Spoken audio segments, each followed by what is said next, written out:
શું તમે પણ કિસાન છો અને તમે પણ એવું ચાહો છો કે ગુજરાતભરના કિસાનો એક થાય? તો મારા ખેડૂત મિત્રોને વંદન સાથે અભિનંદન, કારણ કે આપણે સૌ સાથે મળીને ગુજરાતના તમામ ખેડૂતોને એક કરવા માટેનું ભાગીરથ કાર્ય શરૂ કરી રહ્યા છીએ.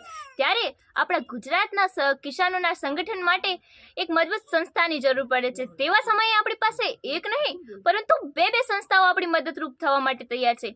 એક તો દિલ્હી કિસાન આંદોલનની મુખ્ય સંસ્થા સંયુક્ત કિસાન મોરચા બિન રાજકીય, અને બીજી આપણી પોતાની જ ગુજરાત સંગઠને ગુજરાતભરના ખેડૂતોને એક કરવાની મુહિમ ઉપાડી છે. તેના ભાગરૂપે 3 જાન્યુઆરી 2024ના રોજ જે કિસાન સ્નેહ મિલન રાખ્યું હતું તે આપ સૌએ નિહાળ્યું જ હશે.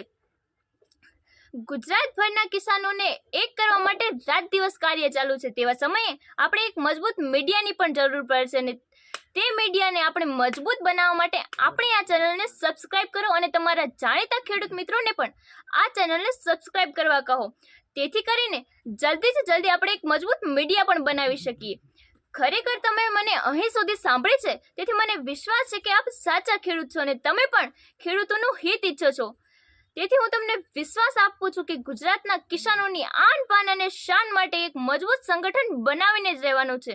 મને વિશ્વાસ છે કે આપ પણ ગુજરાતના કિસાનોની એકતા માટે, તેની આન બાન શાન માટે આ ગુજરાત કિસાન સંગઠન બનાવવામાં તમારો યોગ્ય સહકાર આપશો, કારણ કે આપ જાગૃત છો અને તમે પણ અમારી વાતથી સહમત છો કે ગુજરાતમાં એક ખેડૂતોનું મજબૂત સંગઠન હોવું જ જોઈએ.